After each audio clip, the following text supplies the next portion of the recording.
mufaro tazita tichiti mauya mauya regai tidzosere nguva iyi kwamuri. Emeni. Amen. Mazviita mainini chipo maurere, ndinotenda nekundipa nguva. Ndinokukwazisai mose ruwadzano rwedu, vatungamiriri, vana mai vedu, vana mai mufundisi, ndichiti makadii henyu mose muzita raBaba noromwanakomana noromweya unoyera. Amen. Ndaikumbirawo kuverengerwa.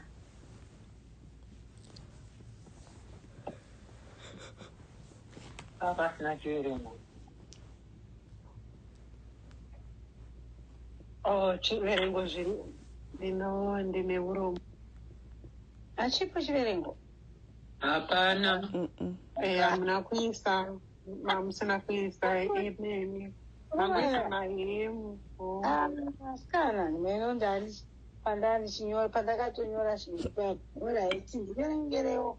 Matthew 12 verse 43 to 45. Mavhesi matatu iwawo oga. Koma. Matthew 12. Verse 43 to 45. Matthew 12 verse 43 kusvika 45. Pamusoro pemhinduro yaMwari, chiverengo chedu Matthew 12 verse 43 kusvika verse 45. Musoro weshoko unoti kusapinduka nomwoyo wose kune ngozi. Verse 43. Zvino kana mweya wakaipa wabva pano munhu, unofamba-famba nomunzvimbo dzisina mvura, kutsvaka pokugara, uchipashayiwa. Verse 44. Ndizvo unoti, ndodzokera hangu kumba kuya kwandakabva. Saka unodzoka uchiona musisina chirimo, yakatsvairwa nokunatsorongedzwa. Verse 45 yekupedzisira. Zvino unoenda unotora mimwe mweya minomwe yakanyanya kuipa kukunda iwo. Yose inopinda ichizogara imomo. Upenyu hwokupedzisira hwomunhu uyu hunopinda kunyangara kukunda upenyu hwepakutanga. Ndizvo zvichaitawo urwu rudzi rwevanhu vakaipa. Ngaakomborerwe mashoko atenzi anoperera pano manherano. Haleluya. Amen. Mazviita henyu nekuverenga kwakanaka. Unobva kwangoparidza muchidimbu.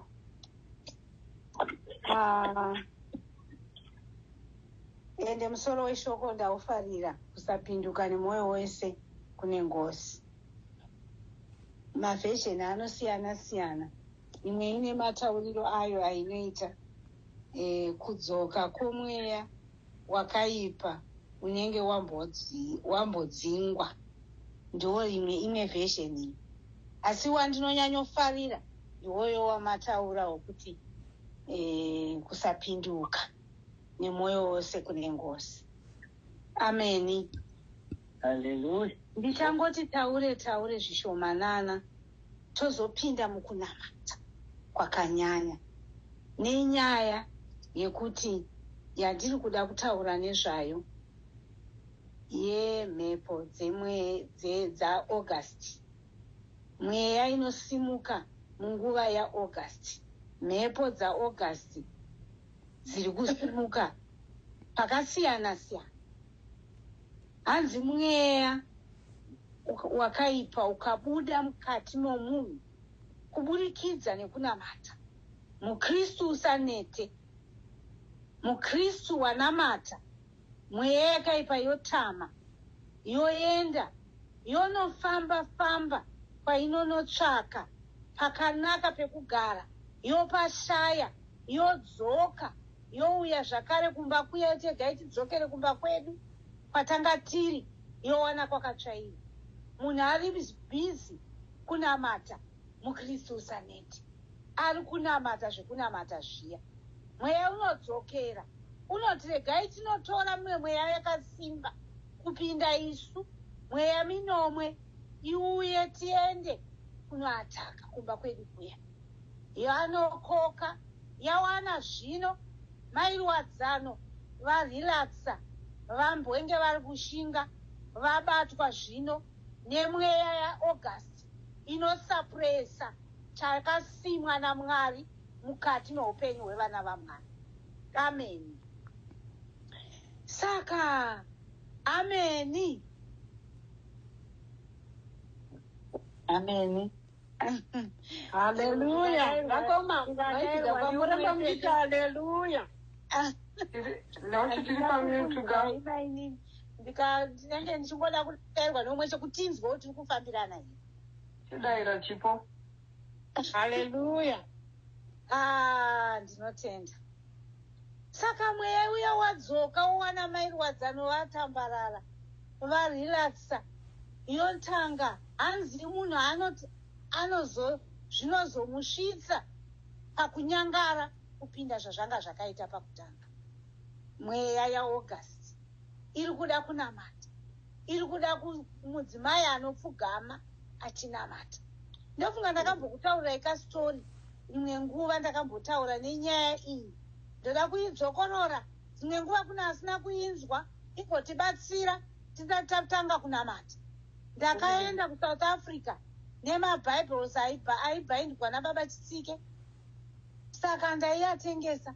Murooro wangu anoruka musoro, akabva kwauya munhu aida kuruka musoro. Ndobva ndabva ndangotanga marketing dzangu semunhu anoda zvekutengesa tengesa. Ndikati do you go to church? Akanga ari muSouth African, akanga asinganzwi Shona. Zvikanzi no mama, sometimes I go, sometimes I don't. I used to go with my bosses, but these days I'm not going. Ndakasvika ndataura kudaro ndobva ndangomuti I've got some Bibles if you want one so that you can go to church. Vanzi nemusikana uya mama, I don't go every time. Ndakatanga kumuparidzira musikana uyu, ndakatanga kutaura naye nezveshoko raMwari, takataurirana. Mwana uyu ndobva ndamuti inini ndinoenda paAFM iyo asi ndopinda Anglican. Sasi chandinoendera ndechekuti tinonamata Mwari mumwe chete. Saka ndoda kukuinvita tigoenda tese kuchechi neSunday. Zvikanzi okay mama. Ndatinge ndataura naye zvakawanda zvatakataura naye musikana iyi. Ndakamuparidzira scripture iyoyi yandataura. Ndobva anti alright mama. Musi weSunday akatanga kusvika mumba isati atombove ready. Takaenda naye kuchechi musikana uyu. Aive mukadzi aitone mwana wake muhombe, anga atokura kuma 19 years. Asi anga ari a single mother. Tasvika kuchechi, chechi yaiparidzwa neZulu. Zulu neNdebele zvakafanana. Saka ndakagara padhuze nemuNdebele aisheya nemwana wangu. Saka ndaiti kana pataurwa zvimwe ndaizvibatawo ndomubvunza kuti panzi chii. Saka handina kunge ndichinyatsonzwa shoko asi ndaingozvinamatira ndiri mukati mekereke yaMwari. Saka musikana uyu akanzwa shoko rese rakaparidzwa muchechi umu, nokuti akanga achinzwa language ini ndanga ndisingaini. Saka tapera vapedza vanozoti vada kugashira shoko raMwari, vari kuda kutendeuka kugamuchira kuti vatendeuke ngavauye kumberi. Akamhanya akaenda kunobatwa musoro achinamatirwa. Anamatirwa azobuda andihaka akati mama, thank you very much. This is my church now as from today. Ndanzwa shoko rataurwa muno randibata. Inini handinambe ndanyatsorinzwa nokuti handinzwe Ndebele iyi. handinzwe Zulu iyo, handinzwe Xhosa iyo, ndinonzwa Shona yekuZimbabwe. Saka iye akainzwa, akafara, akaenda the following week takaenda tese. Yechitatu akaenda ndamboenda kuZimbabwe. Ndadzoka akaita 5 weeks achienda kuchechi nemuroora wangu. Saka akazoenda aigara mucomplex maigara nemuroora wangu, aishanda asi anga aine kumba kwake kwaaienda kuJamestown. Akaenda kuJamestown kwakuine party kumba kwasisi wake, birthday party. MaSouth Africans anonwa doro madikani. Vakafara papati, akanwa doro, akadhakwa, akati kuna sisi wake, ndozokuonai mangwana ndakuenda kuboyfriend yangu, ndozouya makuseni. Mva vangu abuda ndokuenda. Chii chavakaona makuseni pageti, vakaona bhodhi yemusikana uya akafa, akachekwa, akafa. Nyaya iyi iri papa iyi, zvanzi mweya ikange yabuda mumunhu, inofamba-famba, yoenda kune kwainoenda, yonoona isingagone kugara, yodzoka yowana kwatsvairo. Mweya yakanga yabuda mukati memusikana, mweya yakadzoka ikawana mavakatsvairwa maari, nokuti akanga achienda kuchechi. Akaita 5 consecutive weeks achienda kuchechi. Ini ndadzoka, mwana wangu akati mukadzi wake, Foni, waudza mama here kuti munhu wavo vakatendeutsa akafa? Tikati muri kuchikwe? Aniko? Zvikanzi mukadzi wamakaenda naye kuchechi akafa. Ndakarwadziwa. Tikati ko chiko? Zvikanzi ameno, takangonzwa kuti afa. Saka ndobva ndati ndoda kunzi hapana mai vacho ndinyatsonzwa nyaya yacho. Ndakabatikana, ndakaenda ndikanoka, ndikati ini ndiri mai vanaija. Ndakainvitawo musikana wenyu tikamboenda tese kuchechi, kana makambonzwa ati ndikuenda kuchechi. Zvino ndanzwa kuti akashaya, saka ndauya kuzobata maoko. Mukadzi akandita, akanga akapererwa. Ndakawana achiri kungochema mukadzi iyeye, nokuti akanga agara naye 5 years. Akanga achimutora samai, nokuti aimboita maproblems nemurume wake. Asi zvaaita maproblems nemurume wake, mukadzi uyu aimudzikamisa sekuti anga amunhu mukuru. Saka akatipinda, akati ndiri kurwadziwa kuti mwana wangu anochengetwa nani, nokuti mai avo ndandagara navo. Mai avo vakaenda kupati, ndo vakanditsanangurira zvandakuudza izvi, kuti akazongoti ndakuenda kuboyfriend yangu, boyfriend iyi. Ende inini chandakanga ndamuudza pandaitaura naye, ndakamuti une murume here? Zvikanzi handina, but I've got my boyfriend. Ndikati ane mukadzi here kana kuti haana? Zvikanzi he's married but I love him so much. Ndikamuudza kuti uri kuzvikesa, nokuti mukadzi uyo anotsamwa, anokukesa. Ndaimutsaurira nenyaya yekuti regerana nemukadzi uyu. Iwe neni tapinda basa rekunamata kuti Mwari vakutsvagire murume asina mukadzi wake. Akuconnected to the right man. Ndo nyaya yatakataurirana iyoyo. Saka akazoenda kuboyfriend iya futi, yawabhota handichada. Ende takanamata mumba imomo, tikakumbira Mwari kuti uyu murume wanga achidana naye hatichamuda, taakuda kuti mutsvage murume wokuti umupewo mukadzi uyu. Tataurirana muno, taita an agreement. Mwari tinzweiwo, takaita prayer nemukadzi uyu asati abuda mumba. Saka akada kuenda kuchechi, akaita 5 weeks achienda kuchechi, achinonamata. Satani uya akanga atama, akadzoka, akawana musikana adhakwa, akasvotora musikana, akaenda naye kumba kweboyfriend. Hatizive kuti mukadzi wemurume uyu ndiye akamutsvagira matsotsi here, handizive kuti chii chakaitika, asi akachekwa to death. Nekuti mweya tanzwa shoko raMwari tichitidzidzisa kuti mweya ukatama ukazodzoka, munhu adzokerwa nemweya uyu, upenyu hwake hunonyangara. Wakamunyangarira musikana akafa nokuti akanga adzokera mune zvinhu zvaanga ataabuda. Vasikana, tiri mumwedzi usina kumira zvakanaka, mwedzi waAugust, mwedzi unosimudzwa mweya kumarinda, mwedzi unoitwa zvese zvese muna August muno. Tiri kuda kunamata, tikumbire kuti Mwari mhepo dzaAugust ngadzitame nezita raJesu. Mhepo dzaAugust ngadzinyarare nezita raJesu. Tirarame, tikoke mweya yedenga, irarame matiri, itichengetedze, itikomberedze, mweya yakaipa itame. Zvino toda kupinda pakunamata. Tichada kunamata. Kunamatira tsaona nokuti mweya waAugust uri kupirigura vana vaMwari. Tichada kunamatira mamarriages. Tichada kunamatira vana vedu nevazukuru. Tichada kunamatira kumabasa. Tichada kunamatira mafamilies. Tigonamatira nyika dzatinogara nenyika yedu yeZimbabwe. Tigonamatira machechi atinopinda, vafundisi vedu, vavhangeri, ruwadzano, vanotungamirira leadership yechechi.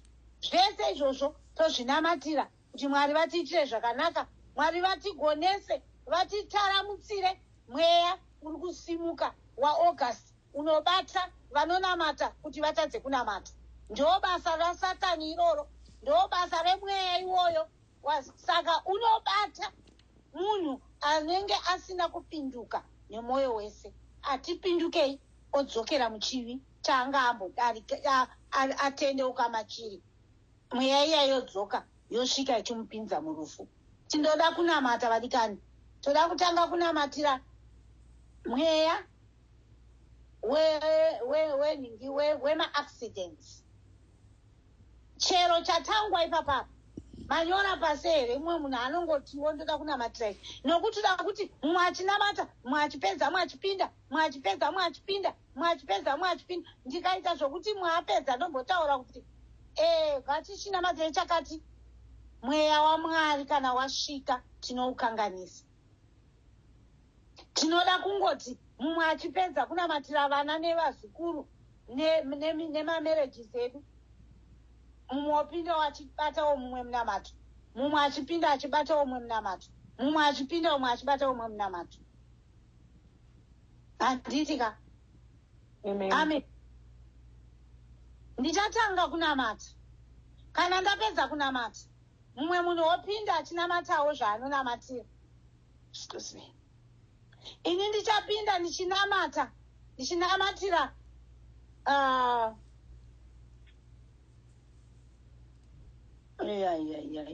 ndoda kuona mwezva, ndinoda kuti ndinzwe kuti ndoda kunamatira chii.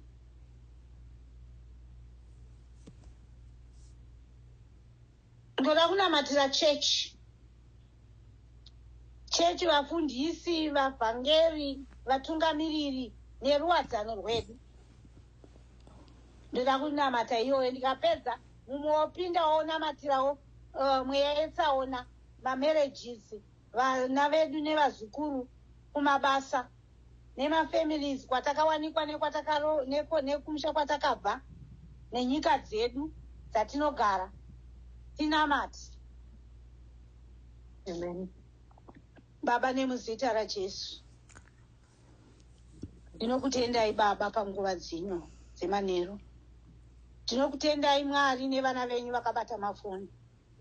Tinokutendai Mweya Mutsvene nekutipa iwoyu mukana.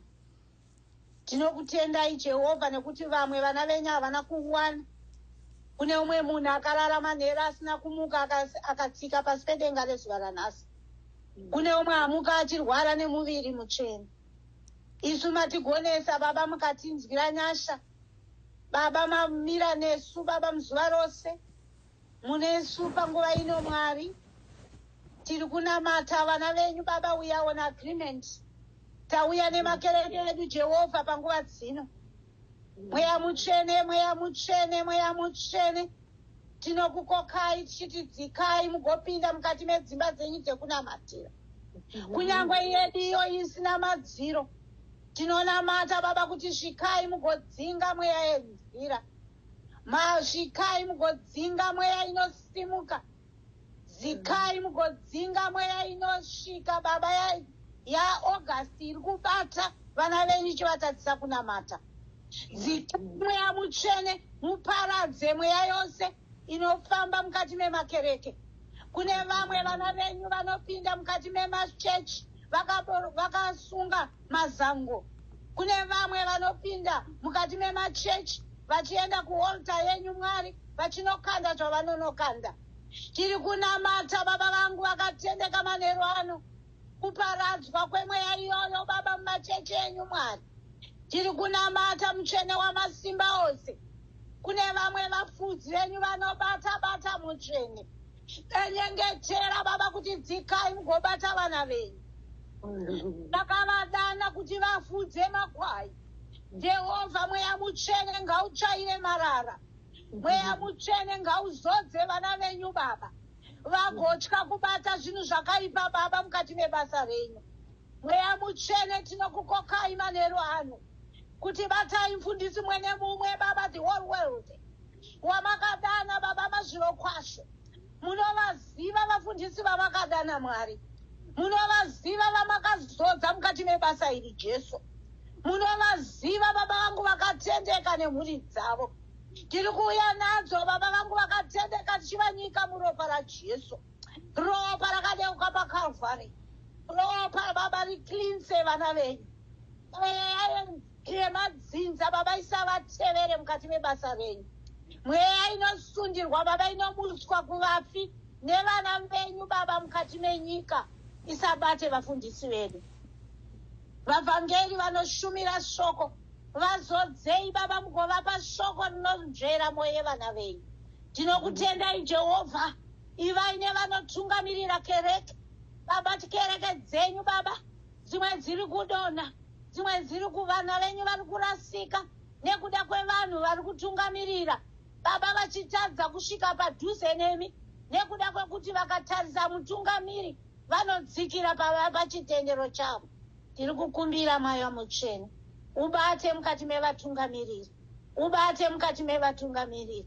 Taramba gumbo panze nezita raJesu kune vana venyu baba vanonzi ruwadzano. Taramba mambo Jesu, takumbira baba vekudenga, mweya mutsvene ngauzadze mukadzi weruwadzano. Mweya mutsvene ngautaure namai ruwadzano. Mweya mutsvene ngautirwire baba muhondo dzenyika. Maziso enyama ngaapofomaswe. Maziso emweya mutsvene ngaavhurwe. Mwari wekudenga makatendeka. Unamatira kunyangwe youth Mwari. Youth yedu Jehovha. Tonamatira kunyangwe Sunday school, junior church, oh my God. Mweya yaAugust baba. Ngaitame muvana vedu. Ngaitame mambo Jesu. Mumachechi edu baba. Ndanyika machechi ose, the whole world in the blood of Jesus. Mweya wasatanism ngautame nezita raJesu. Baba mazvita manheru ano. Sanganai nemunamato yedu. Sanganai nevana venyu manheru ano. Mazvita baba, muzita rababa, romwanakomana, noromweya unera. Amen. Amen. Amen. Amen. Mumwe ngabva angopinda.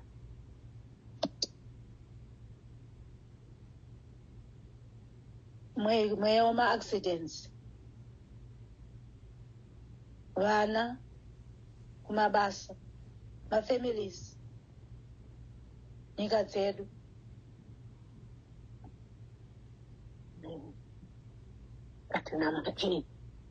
Ngatinamate. Mwari Baba, tinouya pamberi pechigaro cheupenyu manekwa nezuva akadari. Ishe, manzwa murandakadzi ari kutaura nezvatinofanirwa kunge tichinamatira pazuva ranhasi. Mwedzi waAugust watinoziva tese kuti mwedzi usina kunyatso kumira zvakanaka. Izvozvi tine hama dziri kumamisha uku kuZimbabwe, dziri kumachechi dzakaungana. Pamwe vakaungana kuTsonzo, maAnglican. Mahwisiri akaungana kuWedza. Ishe tinongovaisa mukati memaoko enyu kuti vanenge vakudzokera kumamisha kwavo. Ishe vatungamirirei. Taramba mweya yetsvina, taramba mweya yemaextend mukati menzvimbo idzo dzishukururama. Maextend akatotanga kare. Nyaradze vane hama dzakashayika. Kanzwa kuti kune vakatoshayikirirwa nevanhu 5 vemhuri imwe chete.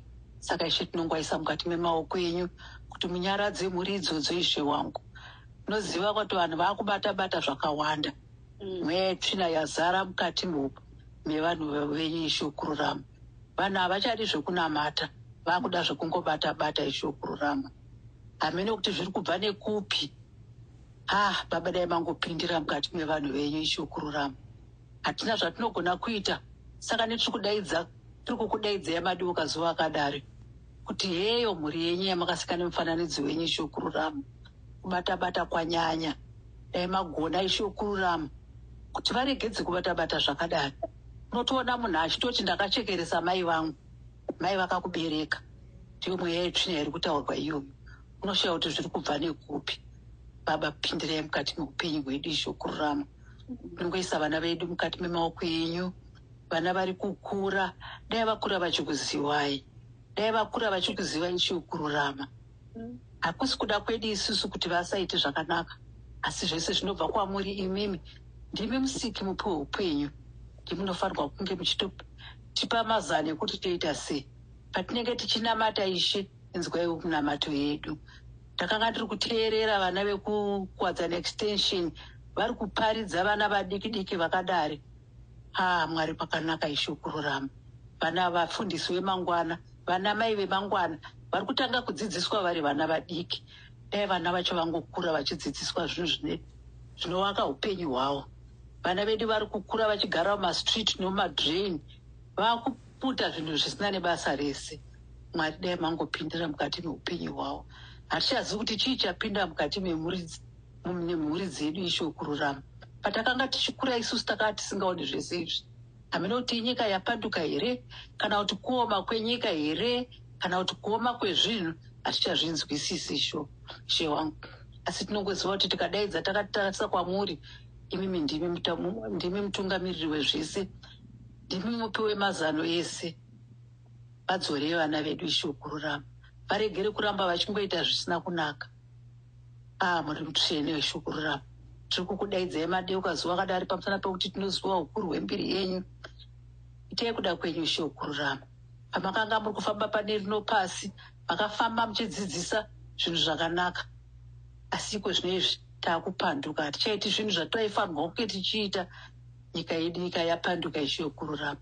Dai mangopindira mutsvene, dai mangopindura musatisiye tiri tega. Makatitarisai kumakomo, ndo kunobva ruponeso ishokururama. Saka takangotarisira isu ishokururama.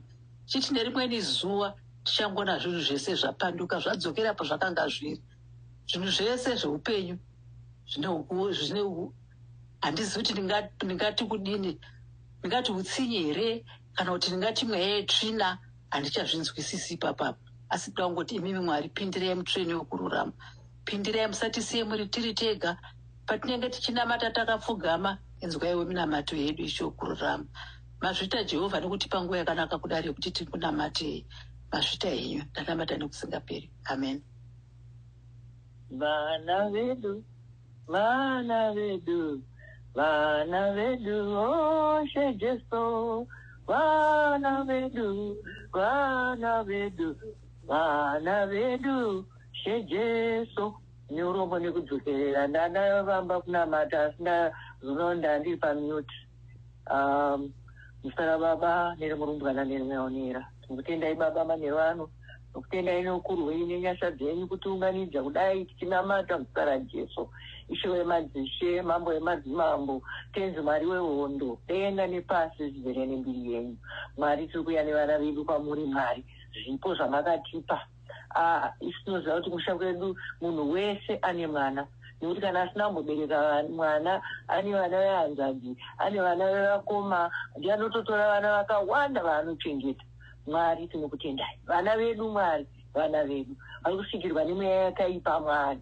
Mweya yemasame-sex marriages, mweya yepfuti yekuti vana vadiki vari kubatawo pfuti semunyika muno vachinopfura vanhu Mwari. Iwo masame-sex marriages, matransgender kuchinjwa kuti mukomana anoti aiwa ina handisi mukomana ndiri musikana unochinjwa vanhu. Musikana anoti inini ndiri mukomana unochinjwa oita mukomana. Mwari vana vedu mubhaibheri zvinhu zvazvimo hatizoti zviri kuuya nekupi, zviri kubva nekuna Satani Mwari. Nyaya yemadrugs Mwari, madrugs. Ndakazwa kuti mbanje izvo mbanje iyo inotorwa nevana inokuvadza musoro, inokonzera kensa yemusoro, kensa yemudumbu. Mbanje dzinotorwa nevana Mwari. Mwari tinokutendai. Nyaya yepeer pressure, tiribatsirewo Mwari kana vaenda kuchikoro. Kwese kwavanenge vaenda vasikuwana shamwari dzakanaka, vanotaurira navo kuti ngativerengei mabhuku, ngatikudzei vabereki vedu, ngatiitei zvakati. Vanenge vasara nazvo zvakanaka chete, asi kana nesuwo vana amai ngatimirirei nevana vedu. Ndakazoona zveine vhidhiyo mwana achiti nyaya yemari takutozoinzwa kuchikoro kumba kwedu. Amai vangu nababa vangu havana kumbenge vachitaurira kana kuti namatai, kana kuti kuna Mwari, kana kuti kune chii.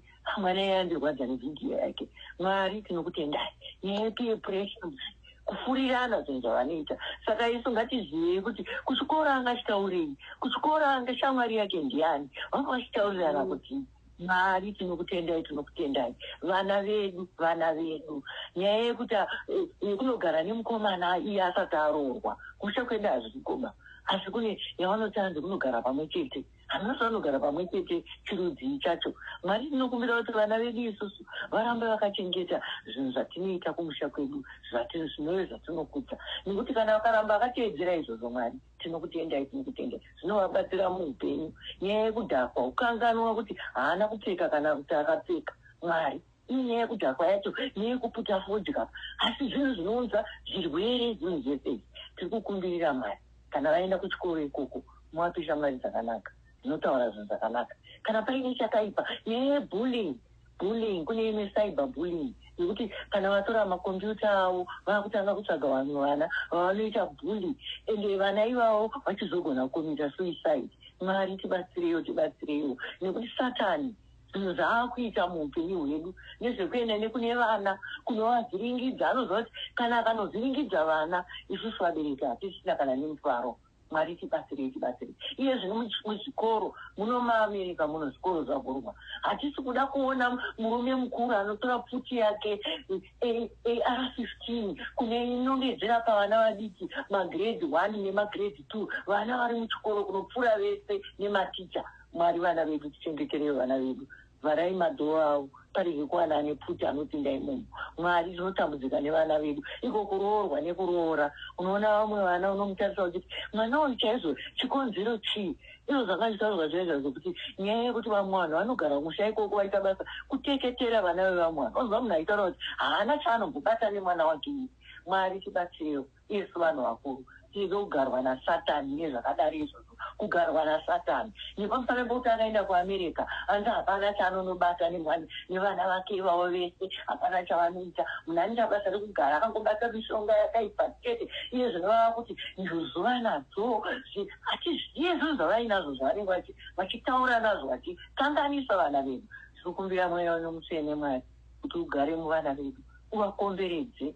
Kuti kana mwana akuda kubata madhiragisi kwaanenge aenda ikoko, abva anzwa zvichinzi kanda pasi, rasa zvizvo watora izvozvo, rasa zvinhu zvawabata izvozvo, urega kutora mishonga iyoyo. Mwari tinokutendai. Tatoona kana muno Dr. Chai hanzi vakauraya baba vaya, hanzi vakanotengesa zvinhu zvakatengesa ma55,000 mishonga yavanoziva kuti baba vaya kutora kwavanoita, munhu akaitora iyo achitora mavhairo nemavhairo anofa. Asi Mwari tibatsirei, zvese izvo zviri kutuka nevana, tibatsirei nevana vedu nevakagara mudzimba dzavo nevadzimai vavo, isusuwo vana amweni kana tikava tasvika mudzimba idzodzo, nana atete hanzvadzi dzevarume tasvika mudzimba idzodzo, tirege kusvika kuti isusu ndisi tinotonga imomo, nekuti vanhu ava pavakandanana vari vaini takati siko. Ngatidzidzei kusvika tingosvikonamata zvinhu zvemo zvifambe zvakanaka, vana varimo vakudzane, vana varimo vagare zvakanaka, tichinamatira kuti mweya yakaipa, mweya yaSatani itandaniswe, ibve pakati pevana. Tirege isusu kuridzira kuti muroora uyu achingotaurwa kwese kwese, kana kwaunenge wongoenda muroora iye agone kubika sadza, muroora iye agone zvakati kwetu. Mwari tiri kukumbira kuti varoora vedu tingovabata sevana vedu vasikana, vana vedu vasikana. Ende iye mwana wacho angazive zvinhu zvese 100%. Zvimwe zvaanenge asingazive zvacho iye muroora wacho nemurume wake vari kuwirirana, vari kuitana zvanhu zvavo. Isana amai tirege kuenda kunodzongonyedza, tichidongonyedza mukati medzimba idzodzo. Mwari tinokutendai, vana vamakatipa tine basa guru, kubereka mwana chinhu chikuru, unomutakura mwedzi pfumbamwe ugozosvika kunomubereka kwacho ibasa. Mwana anokosha zvakanyanya, uye vana ivava titi mwana wese wandinenge ndaona akangoenzana nemwana wangu. Ivo varungu ivo vanoti veinga asi kuona kamwana kemurungu mana kachikuparira kachipara. Ndanzwa kamwe kamwana kachibuda mumavhidhiyo kachiti ndiri kumhanya saShakari Richardson. Shakari Richardson kari kamwana kechirungu kachiparira kumhanya kwakaitwa naShakari nekuti haana basa nekuti Shakari ikala rudzi inenge ikala rudzi. Iyesu vabereki ndisiri kuita zvikala muvana. Mwari tibatsireiwo nevana vedu, tibatsireiwo nevana vedu. Pane zvekufurirwa kuti aite mari achiita zvenjoso ngazvipe mumwoyo mavo, ngazvipe mumwoyo mavo abati kwete isumba kwedu atizvipe kwete. Kana zvavanotamba nazvo hanzi kune zvimwe zvinhu zvavanotamba nazvo zvinenge zvine kushinwa mukati. Mwari tibatsirei, mutivhure maziso, tibatane nevana vedu, tinamatirane. Ivo kana vaine chavanenge vaona chinovanetsa varege kusvika pakukomisa suicide, auya ataure naamai kana kuti kutaura nababa, kune zvakati zviri kundinetsa, ndiri kubhuyiwa kuchikoro, chiziva kuti chii chiri kuitika mukati meupenyu hwemwana. Mwari tinokutendai, vana vedu vanokosha zvikuru kwazvo, tibatsirewo nekukosha kwavo, vagare vachienda kuchechi, vagare vachinzwa shoko renyu, vagare vachikunamatai nguva dzose, muzita raBaba neremurumbwana neremweya wenenga. Amen.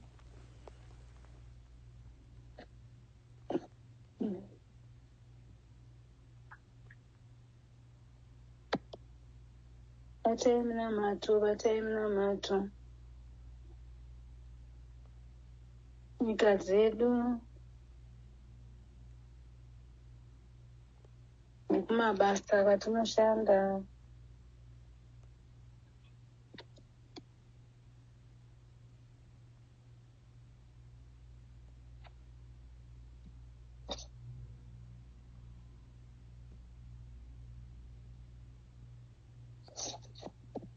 Muzita raBaba neMukorore nemweya unoera. Amen. Tenzi tinouyawo tichikumbirira nyika yamakasika, vatongi vamakaisa mukati medzinyika imomo, kuti vatonge zvinoita kuti vanhu vagare zvakanaka. Tinokumbirawo kwamunoona hondo dzisiri kupera, vanhu venyu vachipera, imi munogona kunyaradza dutu iroro reukasha hwekurwisana vana Ukraine, vana Russia, vana Sudani, kuDRC nedzimwe nyika dzatinotadza kutaura nezvadzo. Tinokumbirira kutungamirira kwenyu kwakanaka pakati pevanhu venyu. Isuwo masubjects tigare tichiteera mitemo inodikanwa, asi vanobata mitemo vabate vanhu nekukutya imimi, nekuziva kuti masimba ese ndenyu.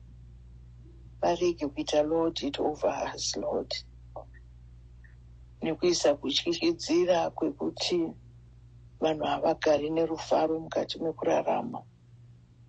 Imi muri Mwari munoona zvese, tinozvitaura izvi asi muri kutozviziva nechekare. Muri Mwari watinorumbidza kuti nanhasi nyika ichiri kungobatwa nemi, hakuna zvemumwe mutongi unopfuura imimi. Saka tichiuya tichikumbira kuti isai kugara kwakanaka pakati pevanhu venyu, nekuti ndimi munogona kunozevezera munzeve dzaivo vatongi vachidzoka pane zvakaipa zvavanenge vachironga. Tinokutendai Jehovha, tinokurumbidzai nekuti ndimi munosastena upenyu hwese. Tinokutendai zvakare nevese vari muzvinzvimbo zvekubata nevana vaduku. Tinoramba tichivaisa mumaoko enyu. Imi makati vana vaduku vanofanira kuuya kwamuri, vapei simba rekuvapa shoko rakanaka rekukuzivai imimi. Vakawanda vanoita macamps, vamwe vana vakagona kuenda kumacamps pamaholidays ipapa, nezvimwe zvikoro zvinotodzidzisa ukuru hwenyu. Rambai muri kuzviwedzera Mwari, nekuti ndiko kunobva kutya imimi. Hanzi kutya imimi ndokuvamba kunzwisisa kumagariro atingaite pakati poupenyu. Tinokutendai nokuti munotinzwa. hatigoni kunamata, tinoedza kungotaura nemi nezvinotinetsa, asi tichiziva kuti ndimi munorirekera nzeve yenyu muchiteerera muchitiitira zvakanaka. Tinokutendai manheru ano nekungouya. Itaiwo kuti mabatiro atiri kuita nyika irambe ichipa zvirimwa zvayo zvinotsvagwa muzimvura, zvese zvinhu zvinoita kuti utano hwedu hugarisane hwakanaka. Tinokutendai nevari mumaprojects ekuchengetedza mhuka dzenyu dzimwe dzinenge dzakuwadzwa, nekuti zvinhu zvese zvinokosha kwamuri. Tinoinamatira nyika nokuti imi Mwari makaida, makaisika mukati yakanaka. Isu vanhu venyu tirambe tichikunakirai nekukuitiraiwo zvakanaka nekubata as stewards of your world. Mumwe nomumwe wedu ane pati yake yaanobata pakati ipapo. Tatenda nekuziva nokuvimba kuti tenzi Jesu munotiitira nyasha, munotidayirawo pane zvikumbiro zvedu. Tanamata nemuzita ramambo Jesu. Amen.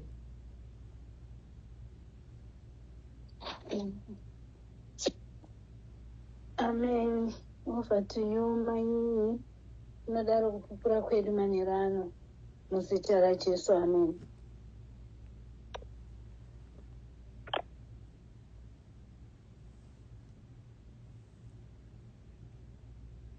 Handichipo